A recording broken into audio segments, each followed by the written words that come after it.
everyone, and welcome back to another episode of the TB&J podcast. With me are my co-hosts, Troy Brittingham. You're Jeff. And D. I'm D. And we are covering The Last of Us, Episode 2 on HBO. Let's get into it. The second of us doing The Last of Us. My favorite part was when Joel told Ellie, "You're the last of us now," and he lasted all over the place. That's dumb. That's stupid. It didn't happen. You'd want people to tune out immediately. Yes. For the theme song. And then Joel said it's Morbin time. We saw Last of Us Episode 2. He would have said it's Joeling time. On HBO Max. If you're new around here, this is a weird first episode for you, but everything gets a thumbs up or a thumbs down. For television shows, we divide them up into fractions and sections, and each section gets its own letter grade, and then at the end, the whole show gets a letter grade. But for now, it is a thumbs up or a thumbs down. Troy, how you feeling? I'm a thumbs up. D, how you feeling? Still thumbs up. Still a big fucking thumbs up, man. Man, it's a boring podcast. All right, everybody. We're Yeah, all that's it. Goodbye. Have a good night. Tip your waitress. No. So I love this show so much because if you watched the behind the scenes after the episode, which you're a psychopath if you don't, Craig Mazin, who's in charge of everything, said that a lot of the people he hired to be part of this are people that played the game and loved the game, so they really brought the heart of the source material into the show.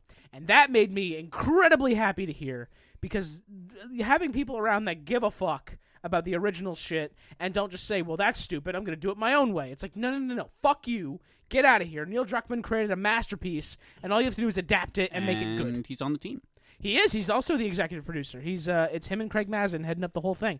And I believe Sony Pictures is bankrolling this whole thing, and Naughty Dog specifically is in the credits. I love this because I found something to disagree with you with immediately. Go for it. I just think it's I don't think they've changed aplenty. Okay, they are homaging it in the right ways. That's true. And it's people want to make it out when people do. Some people say in Marvel, there's if you just kind of follow source material, you do Civil War. It's that Civil War is nothing like Civil War. It's nothing like it. It's so superficially like it. For instance, it really is about. There's plenty of stuff that doesn't do it. There's plenty of stuff in here. Let's just jump to the makeout session at the end. That was weird. Absolutely not. An element of just we'll just follow the source material. There's tendrils in this that could have gone and no spores, which is way off, right? They made a choice here, right? Right, which is presented it here, and they do a good job of, I think, this episode selling you and changing up some things. From what I hear, the it's not the clickers at this point. It's more of Firma or whatever it is, Fedra. Originally the Baby standoff in the boys State is what they House call was supposed to be the military chasing them, and not the clickers. And I believe they said it to the show or in the podcast that it originally was, they were just well, in the game it really doesn't make sense that Fedra's out there. Is it Fedra? Yeah, that Fedra's out there. It's why would they be that far out? And it doesn't make sense, right? It makes sense for them to be at the perimeter or the in between, but not to be outposted there. So, it's just. But again, it's just you're absolutely changing core things that you can just as easily, if you suck at it, you go, why do you got to change the shit, right? Mm-hmm. But since they do it well, that's a good point. I take it back. Since they do it well, it's not about just doing it simply or. D, you've changed my mind. There we go. Good job. And to that point, because that's the I hate that sound to this day. I have gone back and rewatched some bits of the game just to refresh my memory as to what's going on. And Craig Mazin points it out behind the scenes, so I'm sure you guys heard. But in the game, one of the biggest ways of spreading the infection is spores, because fungus. It spreads through the air. And that's not really something you can do on a TV show. Not to mention it's kind of hard to do because it's just you could, but you'd have to get kind of Yeah, and then it's well, then how did anybody ever not get infected? Right. Yeah. It raises a lot more questions than it kind of answers. So they changed them walking around without hazmat suits, you'd be well, they're dead. Yeah, they talk about them the way it's in the game is the way they explain it is that it would they're like they don't get the idea of it being contained, and it's like if you're in a building with the spores, it's a problem, but it's like those spores can't get out of that building. Those doors stop it, and like that's like the mentality. Like it's got to be thick, for it to settle. And I think they just it's a fundamental. It makes sense in the breadth of the game, but as soon as you take it out of the game, it's like, well, actually, that's kind of silly. Yeah, it's now we got to make it. It's in the same vein as like in movies when you see somebody like outrun like a tidal wave or an explosion. You're like, I don't think you know how nature works. And as somebody, this is so fucked up. But I don't know that anybody's. Now that I think about it, no one's ever quite settled this before. But I understand now why the tentacles. And mycelium are so out of the mouth are so visceral for me, and it's because if you've ever had thrush, you've experienced almost this. And if you don't know what thrush is, it's like if you take a lot of antibiotics, you can kind of like it can kill some of the bacteria that grows it, so you start to actually grow some like peach fuzz in the back of your tongue. Ugh. It's like it's not fuzzy so much like that would be really, but it's like white. It's kind of like there's something there. Like it's like, and it is like what she fucking pulls out of this thing's mouth at the beginning, and you're just like, and what the whole tentacles thing looks like, and like you think back to the old lady in the first episode who's like in the background like sticking her mouth that it's like that it's like kind of reaching out, and that is what it fucking feels like, and it's like. That gives it that added layer of this, and to make those like the tendrils that kind of that they're really adding to this. They're really capturing the alien, what Alien the first movie captured about like they have turned what they did in Alien for sexual kind of like oriented aliens, like everything about aliens is like vaginas and dicks. His head it just looks like it's just full on fucking and everything is just and then the penetration mouth. it's all it's all just dicks and vaginas all the way down. They're kind of doing that in a similar but like with a growth, and it's like their metaphor is less sex and more love, like this weird, that's what they keep saying in the that like their metaphor here is like they're saying something about love as in like a grander theme here of like the what it does and what it's capable of, and like some of the horror of it. It's kind of like how if Alien kind of showed us the violence of sex, then this was showing us like the evils and extend the morality spectrum of love. And I think that's what they're tapping into, why they're making it good, and I don't think any of that is necessarily embedded in Last of Us the game, but maybe like it has all the pieces for someone to kind of tie together in a more solidified repetitive pattern of themes.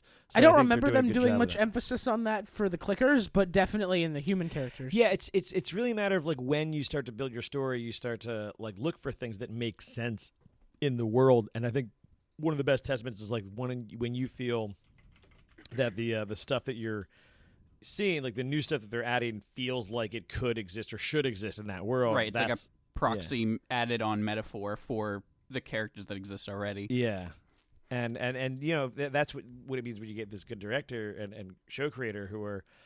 They're just tying it all together. They're just, giving it depth and giving it and taking what they think are the best parts and probably correct to be the core story parts and character parts, and just take them to their better conclusions. And I think, this was cool because I think it was first call is right about Betsy or whatever her name is. Tess. There it is. Yeah. I really meant to remember her name. Yeah, I was gonna say I can see Tess. how broken up you are about it. But I do love this idea that like she has 2 episodes to matter to me, and I'm like, cool. Like, no, I dig this, and I like her function in the rest of the core of this series. Being kind of, if nothing else, right, he's going to face the true challenge or take on his quest essentially, or this goal or whatever, this path, because of her plead to do so. So her sacrifice, this is the death of the men. This would be equivalent to death of the mentor. Kind of, yeah. You have a death of an ally. You have and because you've already passed the threshold, but then you're gonna have this death. It's usually all right around then in the hero's journey. So he reluctant hero has gotten out there, and now he's got to do stuff. But so this had to happen pretty early. I'm hoping that we get less of a it's not just all death or whatever. I'm sure you get some that I need a lot of people to be not leaving on bad terms. I need that some people the implication that they'll be alive as well. Yeah, no. I'm sure there's going to be some of that. I know that later on in the series, there are a couple characters that Craig Mazin has created for the show to add in some more interactables, because a lot of the game is just literally Joel and Ellie. Yeah. And that doesn't make for the best show. You need people to interact with and propel the story forward. It changes a lot more when you go through levels and are shooting things. Do you know or solving puzzles. Do you know what I always have wanted? A bike. For a pony. Chosen One story. Oh, okay. For a bike, a pony. What especially in this case, especially when the person is a cure, right? Allegedly. Right, allegedly. And I get that that's all. Joel is very firm that there is no cure and that she's full of shit. No. I think I went on record of going as my theory is that she's just the fungus queen in the end anyway. So that's my who knows ridiculous theory. I knows. So I think it's crazy that you blew my train of thought. I'm so sorry. You're the thing you like in movies shows. Oh yeah. So I want it makes it so this character is not expendable.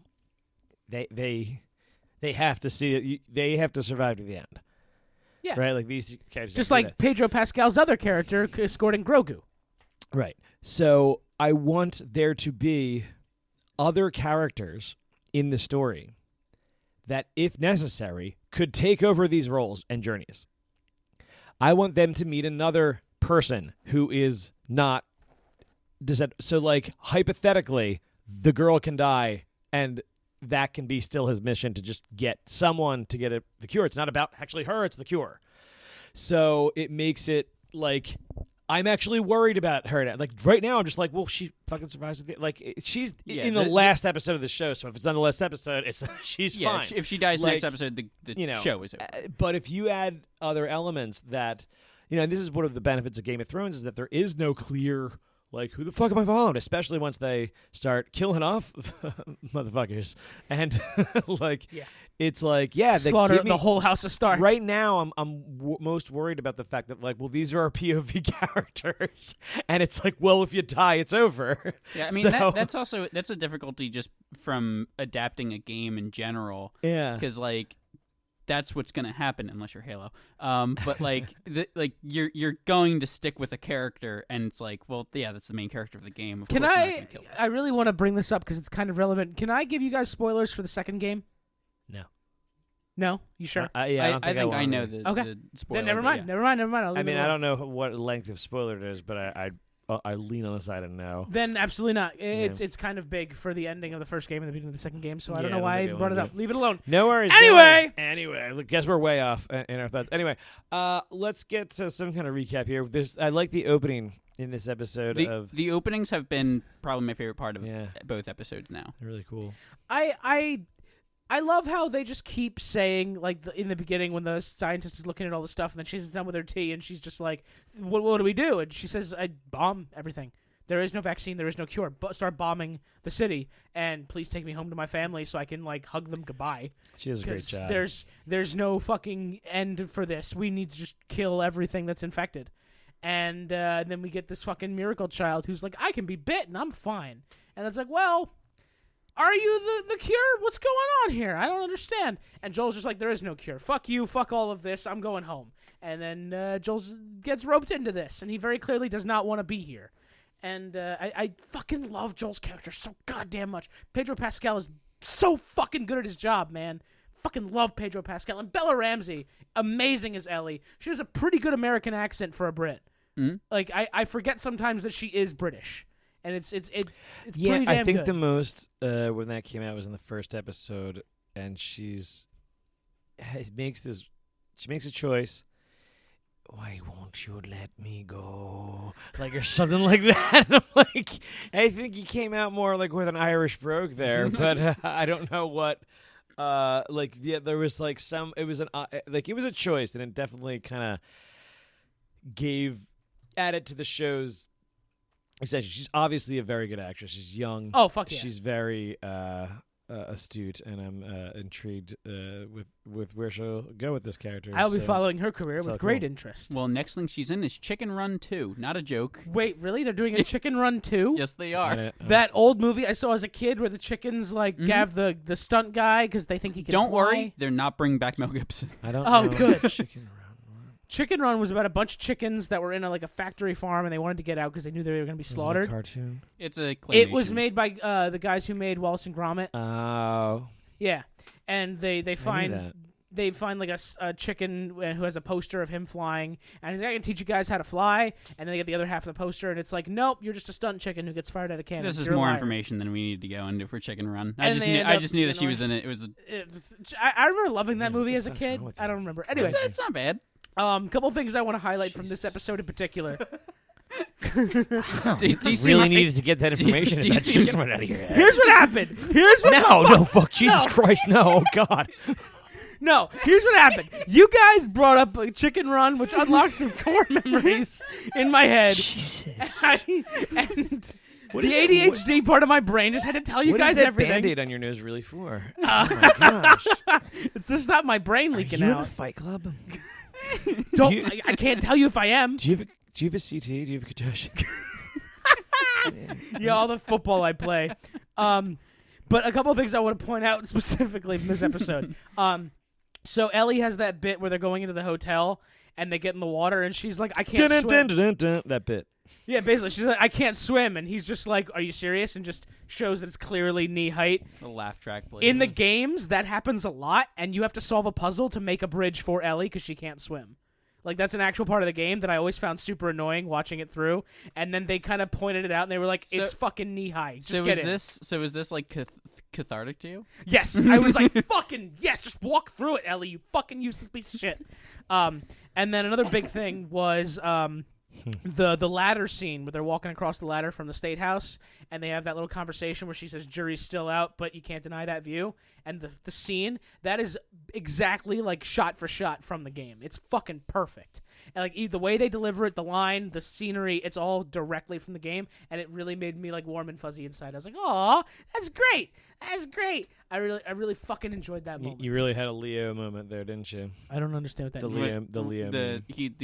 It's in Once Upon a Time in Hollywood. He points at the screen. That meme. Oh, that he's got shit like right the, there. yeah. I was like, yeah, that's from the game. I get it. I understand what you guys are doing. I understood that reference. Also, when she hits the bell in the hotel and she has that little conversation about like pretending to be a hoity-toity. Motherfuckers ringing dinner bells in the zombie apocalypse. Honestly. Motherfuckers. So like, first of all, that was bullshit. What Like, the fuck? fungus can survive in water, you guys. There might be one lying under the water. What are you doing? And then she does that and has a little conversation. Joel says you're a weird kid. She says you're water, a weird kid. man. Like, no, I don't care if it's ankle deep. If you can't see what's under there, man, it's not.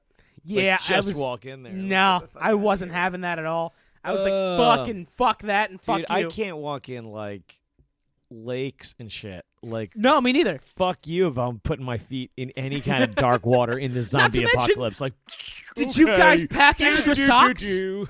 Did you guys pack extra socks or Tenactin? Because now you have athlete's foot. There's fucking fungus Which is a everywhere. fungus. Yeah. Oh shit. Oh shit. That's the cure. Fucked. That's the cure. It's a giant bottle of Tenactin that you just spray on the planet. They just take a big plane and they just spill Tough it over acting like. Tenactin. D, you have any favorite parts from the show? This episode? Anything that stood out to you? Yeah. Aside from the weird like zombie makeout thing where the mycelium goes down her throat. What do you want me to do? Okay, so I mean the clickers are fucking The clickers are so fucking cool. really well done. I mean, I love a real prosthetic, non CGI. Mm-hmm. And they said like this, in the making of stuff that like we really wanted to make sure this was because once you go down the CGI route, it's like a whole You know, it's like a whole thing. Yeah. And it's like if you're using this, they have the actors that do the thing, and they're all very like that's always going to be better. I'm just like we just weren't sure if we could make it look like that. I'm like I've seen a lot of prosthetics. I'm like I think you can make it look like I see what it is. I'm like I feel like that's not a. I maybe I'm crazy, but like, is this a challenging prosthetic? I'm not saying that it's not difficult. Like, it's a beautiful Is it thing to more do. challenging this than fungus like thing else? is fucking gross. Like, yeah, and it is so fucked up, and I hate it. And like I said, I just keep now. Like it only clicked fully. Like why it was clicked? So I always forget I have that. I just don't buy. I don't buy that, like, if you are a few feet away from these things and you shine a light, like, in its face, that, like... It doesn't have eyes anymore. Like, but again, like, you can't... Like, I don't feel like you could be, like, in front of it. If it is using, like, a sonar... If it is using, like, a sonar kind of situation, isn't it, like... Daredevil would know if you were fucking close. Is what I'm saying. Like, it would actually be better. It would go around... But Daredevil was just blind. This is a fungus D. It's very different. Okay, it's just fine. It's just like it's using echolocation is what they've been saying. That like that's why it clicks. So like how that would work is it would make a sound and it would create like an all around like vibration and it would essentially see through the vibration of it, like. It like at least some kind of shape or thing. It's gonna. So I just don't get the idea of like, oh, it's blind, it can't see you, so like you could shine a light right in its face, which is a fucked up scene because you're just like, oh, I do love how they kind of go around corners and like don't let you see, like you're like fucking go around the corner, dude. It's fucking closer. Yeah, like, you're fucking doing your bullets. They do a great job with suspense. Yeah, it's good, and but they look fucking horrifying, and like they keep popping them up, and those faces that just look like exploded brains. Yep. But like also the fungus you see on the ground, and you're like, that's your head, and I'm just like, is it brain? What is it exactly? Like, did it come? Did it form that shit from your brain parts, or like, is it kinda? Or like it's just so fucking freaky, and it really is like unnerving, and I'm like, eesh, it's part of the stuff. Oh, like fucking cauliflower face. Yeah, basically. Like, another thing is they I had something. I'm losing it. They You've do. got this, I got it. I do have it. They do a really good job of. You were talking about the actors who actually play in it. How they didn't go like CGI with it. They have the motions down pretty good too. Yeah, the motions are like they super aren't accurate. They aren't doing just zombie motions. Like they have to like kind of like twitch and kind of like contort jerk, and stuff like that. Yeah. And they do that pretty well. And they're doing that a lot through their other world building because like this is again so gross when she does the fucking autopsy in the beginning and she cuts through and she just sees like fucking ramen noodle like all the way up. She's like like backs up. It's like what the fuck? Again, that's how it's fucking marionetting you like through your butt. Like oh, it's so fucked up. Like imagine you just have a bunch of ramen noodle in your veins and it's just moving you that way. Like that's kind of what it's doing. I know D as a guy who really enjoys his zombie flicks and shows. The fact that D is so viscerally grossed out by the clickers, I'm taking that as a high point of praise for this show. I was actually going to ask, Jeff, you are on record saying you're not a big fan of fast zombies. How do you feel about this? Well, the clickers are in a different category, but I'm because like the point of zombies is that they're dead, but something makes the brain come back, and they just have a lust for eating humans. Fine. The clickers are actually alive. The fungus took them over and is using the body to keep going and fuel it. So it's a different it's close, but not quite as far as like the zombie comparison goes. But, and it's much more of a realistic like and that's the thing. Like zombies in the traditional sense have always relied on like somnambulum. Is kind of like what I think Max Brooks maybe coined, but it's been in he built like the Zombie Survival Guide and World War Z, and a lot of like what I came up on in zombies like really came from that like the Zombie Survival Guide gets into like a kind of general history and so does the thing like, where there's a chemical and that chemical in the brain kind of is the thing that's like, but it's all kind of like that's your one fantasy. Element that you need to have a gimme. He just, but like it's just magic in that sense. So it's the one thing that they give you to say that's what's charging and doing these things, but it never quite makes logical sense to be like, well, what could be powering it? What could fucking why is it so powerful? Like, why would it do? Like, it never quite makes sense, right? Even like Night of the Living Dead almost did a better idea of just saying like it's irradiated, yeah, like a comet going by irradiated something and coagulated to a point where it does this now.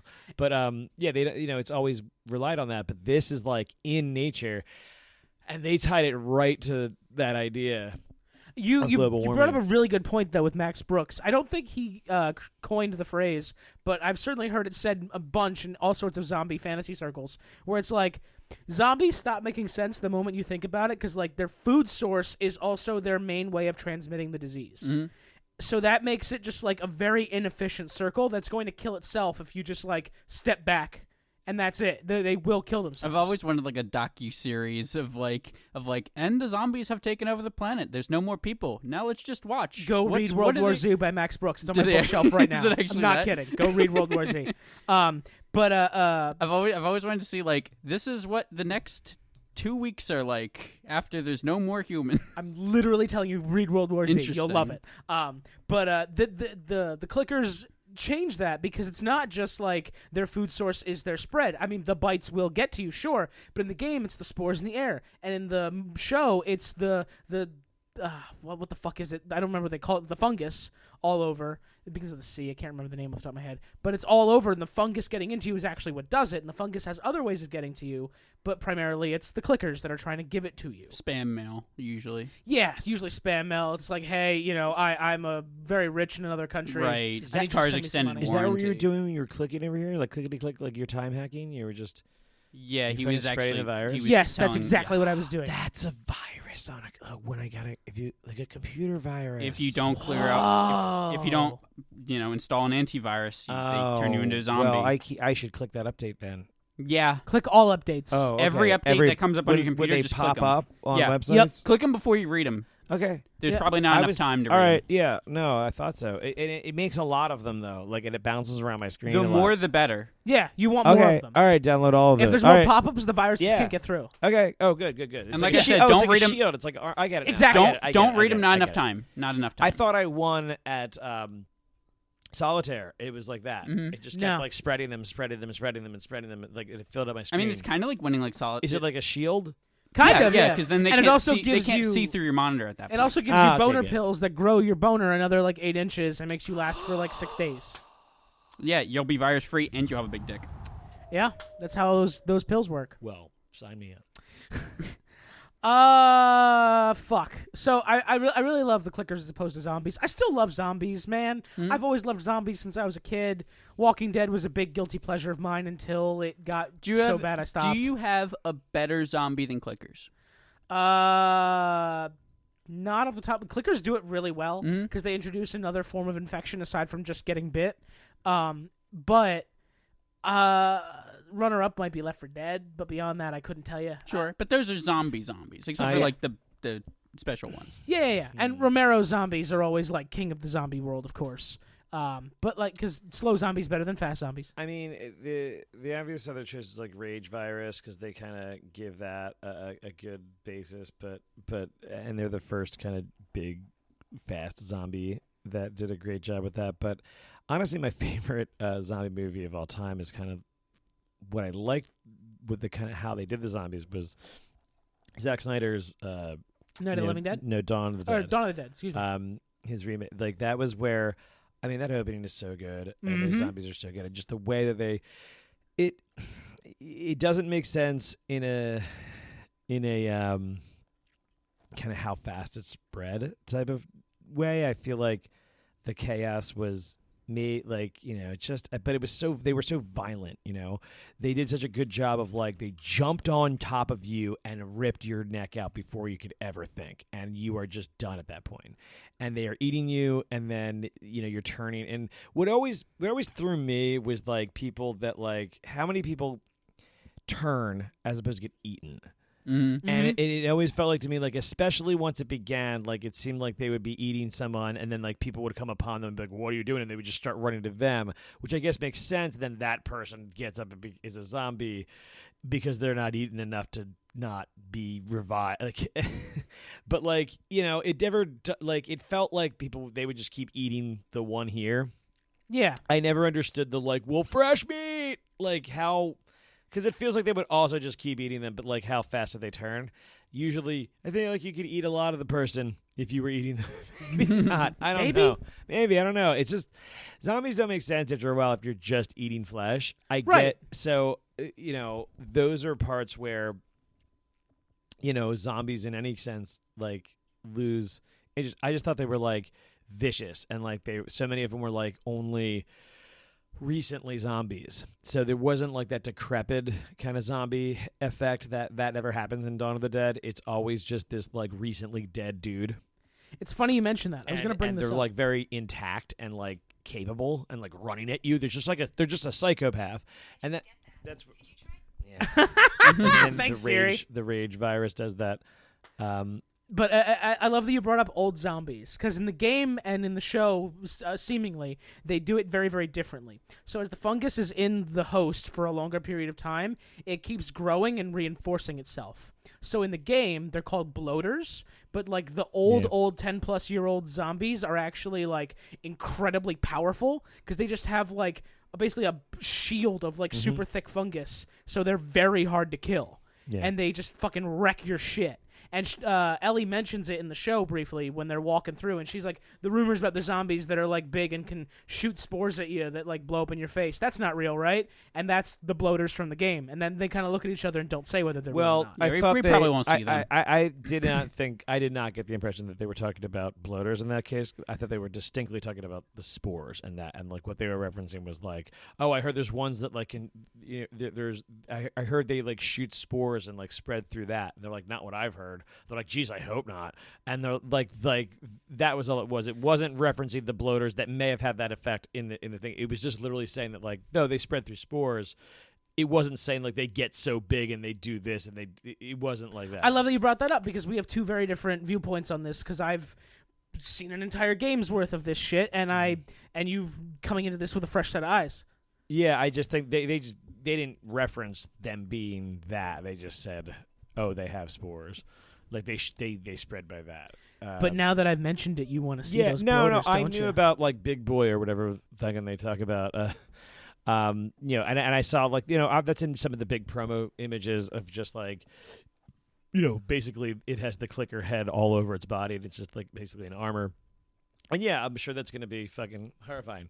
Oh fuck yeah. Yeah. So no, I like, because that is, to me, like, there's Resident Evil zombies, quote unquote, or whatever the fuck that shit is. And I like Resident Evil cheats. Resident Evil's like, what if they were everything? Actually, yeah, it's literally like, it's too much. Like, I am always intrigued to be like, oh, cool, you chose the top species and you're not doing it to any of the other like dogs or anything. Like, it does seem like they would go into another animal before us. In the games they do, there's zombie dogs in Resident Evil 4. Well, what I'm saying is that like it would have infected the dogs before us. I see what you're saying. Okay. It like, so it would have evolved that way. Like how would it fucking jump to us first? That's a really good point. It seems like it would go otherwise, but I don't know how different animal temperatures and all that shit goes, but like, or how evolution works in general. But still, yeah. I think. Yeah, this is one's really working as a thing. It's definitely climbing the hierarchy. Do you have one, Troy, that you think is a little standout moment or something? Yeah, or a zombie that you were looking at your favorite zombies. Oh yeah. No, I didn't have a favorite zombie going into the question. I think I kind of am. I think I kind of have clickers pretty high. I don't know if I have. Yeah, pretty high at the moment. Clickers are pretty high. It might cauliflower, celery heads are fucked up, man. It might just be recency bias, but I don't know. Yeah, it might. That's probably a part of it, but the clickers are just really well done. That design is as like kind of like viscerally appealing as like Freddy Krueger was in the 80s. Where you're just like, I need to, like, holy fuck, look at this thing. Like you want to keep looking at it. Like, it's so fucking gross. And you like the detail. You're just like, you want to, like, and then it reminds me of like what I remember seeing, because this, I guess it was pretty good CGI in 2013, but I'm honestly thinking like, I don't know, maybe I'm thinking the wrong shit. Like, was it boxy? It feels like back even in 2013, video games weren't as good as they are now. So like, oh, Last of Us? Yeah, I'm wondering if like if it was more like pixelated. I remember Last of Us looked pretty good at the time. Yeah.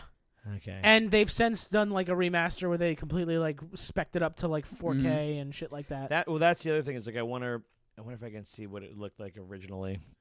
I just want a couple screenshots to see like some comparison. You know what you should do? You should get your kid a PS4, and then you should get him Last of Us and Last of Us Part 2. Well, we're looking to get a PS4 from a child's casino. Ooh. Wait, a child's casino? We take them to child casinos enough that, like, you know, child casinos. No. You know, it's just like an arcade. Oh! Like a penny arcade. Okay. Like Chuck E. casinos. Cheese. They're just child casinos. Okay. Where you get tickets. No. Get prizes. It's very the different. big prizes are worth, you know, like you get a PS4, get like, you know, fucking 100,000 tickets. Yeah, you need like a million and billion tickets. Like, so we just say, you know, those will be things, but it's almost like, hey, better go towards something. Fair enough. Gotta earn it, kid. I love the prosthetic, how they made it just look so real and wet and visceral. So real. Like, God, it looked so gross there. And you were talking about Freddy Krueger in the 80s. For me, that moment for me was being a kid in high school watching Dark Knight and seeing Harvey Dent as Two-Face and how they animated all like the So muscles cheesy. in his face. It's so cheesy looking. He looked Like pretty weird. Freddy Krueger was way more realistic. It was like grossly intriguing to me when I was like fucking 14, That's fair. No, 15. I get you. It definitely is cool seeing like the viscera and bones, and I think they really tried to recreate that in Breaking Bad. Yeah, when Gus got blown half to hell. Yeah. Yep. God, I don't know what it is. I just love looking at stuff like that. It's like, oh, that's so gross, but I can't stop looking at it. Clickers do it for me, man. But as far as the other half of that question was favorite like moment of the show. Yes. If kind of going back to, like I said, my favorite part of the episode is the opening, and we kind of talked about it a little bit. But a whole another thing is I've been watching a lot more sort of or trying to at least watch a lot more like foreign stuff that's not made in the U.S. where like since like Parasite, where like you know, you start focusing on like actors that aren't speaking English as much, and it's hard to tell like, so you can tell like, oh, this guy's a good actor, even though I can't tell how good his delivery actually is. Mm. And sometimes you're just like, he could be a great actor. I have no clue. Or you're like, wow, that was great, and then you read reviews, it's like, this guy sucked. Yeah, and you're like, oh, wait, well, to me, he seemed great. I don't know. You talking about the opening? Yeah, the woman great. who's in this seemed actually, yeah, everybody actually, but her specifically because it focuses on her so much. I'm just like, yeah, have no idea how this line sounds in this language. She's like nailing the face. She's nailing like, I'm like, oh, she's scared as shit. They do focus on her, but he does all the heavy lifting on the other side of the communication. So they do pan him quite a bit, and I do feel like he has to sell his reactions to her, like when she says bomb and stuff like that. And when you kind of, you know, the way that they traditionally do these scenes is like all fucking American, like, it's a top secret investigation. What do you see? And it's like, well, what am I looking at? Like, we can't tell you that. What do you see? You know, like, it's all like need to know, and like, and it's just like they're not doing that. When he's coming out there, he's like, sorry to interrupt your thing. Like, he's like very cordial and like, sorry to interrupt your lunch. But she's really nervous about like, yeah, I mean, it's Am I getting Indonesia, arrested? and the military just picked you up. yeah, like it's you can kind of see this tense relationship, but like, and his side of it, you can kind of appreciate it in hindsight to be like, okay, so what the fuck do we do? We need like a vaccine. She's like, yeah, just fucking bomb it. Yeah, kill everybody. I mean, not for nothing. I hope they at least consulted a second scientist before bombing. No, that was the things. second one. They have a quick scene where they pass by the other person. Right, they had the other people looking at it. But another thing about this whole thing, I to my knowledge, and correct me if I'm wrong, I can't see how they would fit it in there. But like these scenes are like not even like a thing in the game, right? I don't remember them. No, I don't think they are. Yeah, like I like no. I mean, it makes sense if you're gonna world build it all. But this is the other thing: is like if you're just doing the game, the storyline in the game. I don't know the grander usage of world building too much, but if you do want some backstory, because you don't want to get too far beyond the characters that we're dealing with now. So, do you want to see how Fedra was started? Like maybe, kinda, but not if you're not gonna see it through. Like you would do that in a much bigger story. Yeah. Like for a story like this, you might. But I like the idea that they're seeing it from different angles. I'm wondering what other flashbacks like this will we move past the kind of opening of the pandemic. I mean, I like the opening of those stories, and one of the things that gets annoying in a zombie show or a continuous kind of zombie thing is just that you stray so far away from the downfall and towards the rebuilding or like journey towards rebuild that like you miss out on kind of like the best part, which is like the Dawn of the Dead, like, oh shit, here it is. Like, what do you do? What do you do immediately? What's your first thing? Like that's like the quote unquote original fun of the zombie. It's just like craziness, just get away, simple goals of just escape, find shelter, find just survive. And that makes it really simple and daunting. Like, how much did you prepare? But when you get past that and you're in like the thick of it, it becomes a very different thing, right? Like now you have strongholds, you have these war powers, and it's just kind of building towards. You're going the other way. You go from like immediate downfall to like continuous rebuild. So I think a lot of people like that part, and it's like you never get to see that enough. Do you want to see? How much more backstory do you get to it? I do like seeing it from a different angle, like just this discovery, very slow, right? We saw 1968. Now we saw kind of like right before the opening in 2003. What year? How much before the opening of this? Like the cold, not the cold open, but the Joel's daughter dying. That was 2003. Yeah, but how? Then this stuff in Jakarta was when? It was right before that, like 2002, 2003. Okay, so it's a few months before. Yeah. So I'm like, well, how much around this do we want to see? Like, what other scenes have we not seen? Right. That are in that spectrum. Like, I mean, maybe you start moving because my thought is that you'll eventually start moving to our characters and their past, as opposed to the start of the pandemic. Yeah, I mean, there's how much general like guest star world building are we going to do where it's like not directly related to our characters, and it's kind of like other things that you haven't seen. Like maybe do we see the start of like maybe we do a vignette that has like because that's where I think like that would be great cold opens for every episode. Absolutely, if they just did like okay, here's 2024 or no 2004. And it's like you get like you get like 1 year later, and you start. They have something that kind of portrays how Fedra secured their power, or like became. You get like because they probably didn't start as that. That wasn't their name because there wasn't such an organization. Right. So I think in the games they explain it. In the games they don't really explain it, but Fedra is supposed to be like FEMA. Yeah. But they couldn't use FEMA because that's like an actual government thing. Okay. So they just rebranded it Fedra, but it's supposed to be like the same kind of thing. So either way, they'll have to say that they were given yada yada powers by President so and so Board. I mean, Bush was on the wall back in the first episode in 2003. Okay, so maybe he took power took a lifelong power. Could have. Like I am King George. King George the Bush. Bushy George. Bushy George. Maybe now I can afford the Astros. King Dub.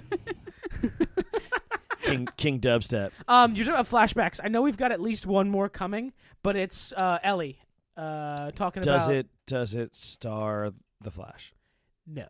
Yes. No. Are they in this movie? No. Thank God. Thank fucking Christ. No. What if it's like Grant Gustin? No. But Wally West. so they have that scene where An actor, not character, but Tess asks Ellie how she got bit, and she says that she was exploring a mall outside the QZ, and Tess says, "Were you alone?" And she pauses and then says, "Yes." She wasn't alone. She was with a friend named Riley, and we see all that happen in a flashback. That was a DLC for The Last of Us that you got after the game, but that's going to be part of an episode coming up, because we've already seen Riley in some promotional art and shit, and they've said that it's coming. So no shock there, but we will get that backstory to her little expedition. I bet she's like, if my theory is correct, I bet we found out that she rogued him with her fungus powers. Oh, you think? Well, Yeah. Riley's a she. Ellie is gay. Well, I bet she rogues the shit out of her. Maybe. I bet she gives her a shag carpet. Oh, okay. Just fungus tentacles. Just fungus tentacles. Troy, do you have anything else you want to say about this before I cut all of you off? Entangled. Oh no, we gotta talk about the kiss, dude. It was What do you make so of it? Weird and gross. It kind of worked in that sense, but I still hated it. I don't feel like I would stand there and just let it happen. That's not. But that's. I think you're supposed to get that. Like What are you gonna do? Yeah. She's fucking infected, dude. Yeah, no, she's fucking done. Like, that she's- I she's- understand. She also just poured gasoline and grenades all over the floor. She's in Sure, that sure. in No, between. I'm- Now the one that saw her, right? For one, that's the same one that gets picked up by the tentacle. Yeah, Really? like under his fingernail. But am I right to say that, like, is there something a stage that happens from like recently affected before in between that and Clicker? Is there something else? I think it's a pretty rapid transformation. It takes place rather quickly in the span of like I think a couple days. Okay. They Now, go from, was that guy then starting to become a Clicker, perhaps? Yeah, Okay, so like you could see he had a growth on like okay, the right side so of his head. he's kind of at a new stage of transition too, like she is, and I'm wondering if that's kind of like what they're showing here. They're also obviously paralleling like what she didn't get from Joel, Yes. right? Which is what they say, which I think needs to be said. It'll be like it's the two parts of it, but like I think they do a great metaphor of that, as they mentioned that like it's still clicking, like the save what you can. Yep. Even if like this is, and then again they do that whole metaphor of like, well, it shows love too, and it's like it recognizes you, and it's going to spread in the virus that's in you. It's like she's not there anymore. It's not about fucking her because she's just fucking vessel. But like, so that's the creepy fucked up It's a part. great metaphor. It's a cool scene. It's a Oh great my visual. gosh. I feel like I just closed my mouth. Like I don't think you have control anymore. Sure. Okay. And I think that the only thing left that you're doing is like all of your energy that Gotcha. is you that is left is moving that thumb, and it's like, and it just clicks it and drops it. It's great. Obviously, even as a non-game player, I'm a guy that's like get a couple of those fucking grenades. Yeah. Like come on, like Also, there's no way. she's staying behind. Take her backpack. There's probably valuable shit in there that you're gonna want later. Like, why are you leaving shit behind, man? Because after your solemn goodbye, you don't go like and just reach around and Actually, I'm Tess, just gonna not gonna need this anymore. not gonna kiss you, but why don't you just Tess, I forgot you had the last of the jerky. Can I just get your backpack, please? That does let open me just up- I like slide it. Let me just slide in there. That does open up a Slide thing it that I've heard off of other people saying about this episode of Joel's goodbye is just kind of like not one. He's just like the part of his character is he's just like he was never emotionally there for Tess. yeah, he's just and but I think that sort of it sort of speaks to his character of like this is just how he is. He's just like fuck, and then is kind of just like But out of there. he was And that's how he's alive. But he also listened to her. Like Yeah. he also was kind of using he was like, she was kind of the brains and she was the muscle kind of thing. Like I think that's what kind of made his life simple. Mhm. At that point, he just kind of found something to do and did it. He had set boundaries that he wasn't going to go past, but he would do this. That's a good. And- That's a good point because in the and- first episode, he's kind of a dumbass through. I think his that's home what life. he wants. Very simple things. He's like, I'll do the things that people don't want to do, but like, I'm not like he didn't want to leave. He didn't want to leave. He wants to know where his brother like is. That this kind of stuff. But like, he's not this. He's not believing. He doesn't have hope. But that's the big thing. It's like he's not. Don't get me to do that. I'm not going to fall in love with you. I'm not going to give you what you want. Like I'm dead inside. It's like. But I'm a blunt instrument. And that, if you don't know it, is the relationship between two characters in the show, The Expanse. That where the one guy is Amos is basically devoid of. He's almost like sociopathic. But like in it, he's perfectly like kind. He's like, oh, just don't be an asshole, right? Like, but he doesn't judge people like whatsoever. He like gets that like shit's fucked up. But he has these like great metaphors for it. He's just like when the churn happens, it's like this like when you get in the shit of it, you have to do fucked up shit. Like, yeah, you just have to. But he's like also like, well, don't be a fucking douche if you're not in the churn, kind of thing. But he also like is confused by it and is almost like very childlike at sometimes, where he like oversimplifies situations, and he can use like utter violence over like stupid things, and he just kind of put all of his moral choices in this female's partner's hand. Like they don't have it's a purely like friendship relationship, but he's just like, he realized that like, oh, you make right decisions, don't you? And he's like, you're a good person. And she's like, I'm just going to follow your lead. And like their relationship, when you meet them, like you're just like, what the fuck is he, your muscle? And like she's just like, is he like, is he like your dog? She's like, he just listens to me. Like, and it's just like, it's some of the best fucking shit, because like their relationship is literally just like, he's like, hey, she might not fuck you up, but I will. Like, like that kind of stuff, where it's just like, oh, I know she doesn't like you, and I know like she won't do what needs to be done, but I fucking will, because he's a fucking psychopath, and he's just like, she's too good to do it, but like, so it's like this crazy relationship. It reminds me of that in that sense, that like he's not really Amos, he's not sociopathic, but like he's been playing that role, and he doesn't want to break out of that shell. And she basically, in their dying wish, is like begging him to do so. Like, and the redemption arc, I thought, was really a great angle, and it sells the plot of the story to be like, I'm not just doing this for hope, I'm doing this for redemption. Yeah, that's good. Because Tess asked me to, with her dying fucking breath, basically, and now I have to escort this girl, I don't know, west. Fucking figure it out, I guess. Yeah. So there's no objective markers. The West is the best. No, but Tess did say go take her to Frank and Bill, and they'll tell you, and they'll help you. Frank and Bill. Yeah, and we get to meet Frank All and right, Bill. I'm excited to meet Nick Offerman. Yes, love him. Is that supposed to be a older, like his brother, but older now? No, Nick Offerman is Bill. He's a completely. I thought that was his brother. No. And the other guy was Frank. They are completely separate from his brother. His brother's name is Tommy. He's the one who was missing, though, right? Yes. Huh. So Joel wanted to get the battery to get the car to go out and find Tommy, but he can't get the battery without delivering Ellie, and he's got to go ask Bill and Frank for help on where to find the Fireflies west. He had mentioned about taking them back, right, at one point. And I'm just sitting there thinking, how many people are in the city that they were in that they don't recognize? In Boston? Yeah, that they don't recognize that they're gone. I mean, like it seems like if you have such strict like leaving policies, that you would have some kind of check system, or you'd have to check in. They would have some kind of system. Like, it doesn't seem like there's that enough people that like you wouldn't have that kind of like at least something, least some kind of like. I like where your head's Everyone at. should have a job. Everyone should be checking in somewhere.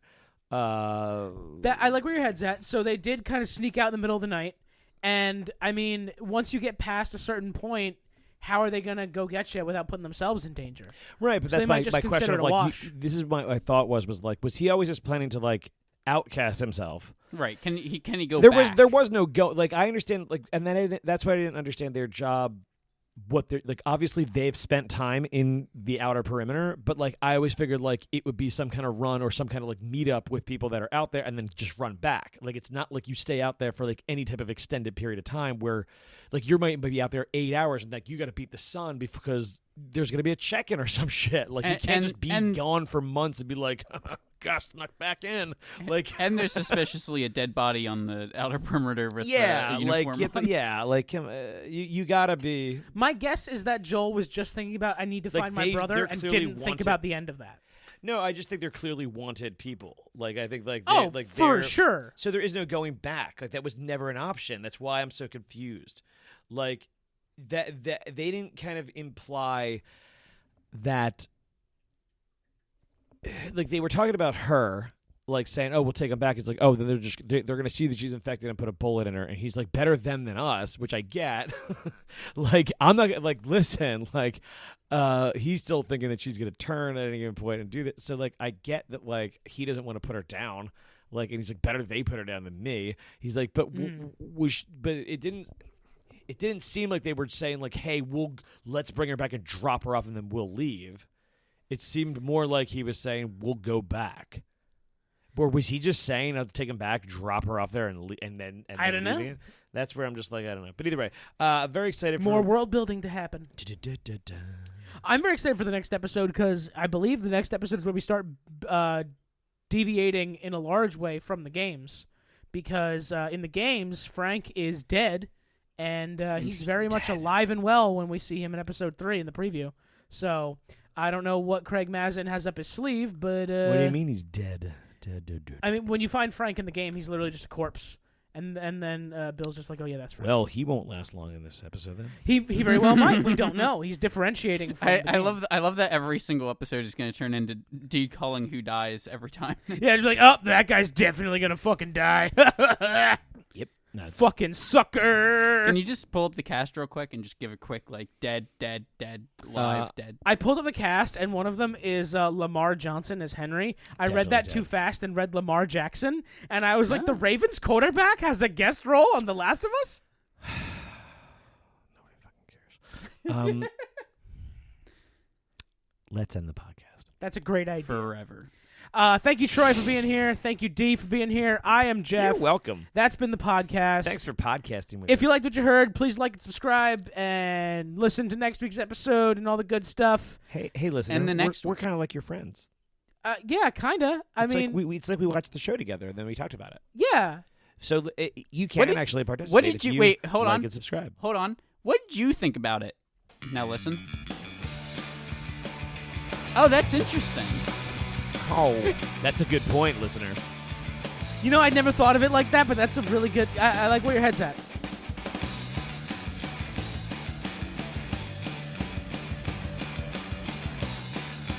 Oh, you like that part? You're a fucking scrub. No, it has to all be positive. They won't come back. I mean, I guess you can like that part if you want. More positive. You did a good job not sucking. I don't know. Please let me go.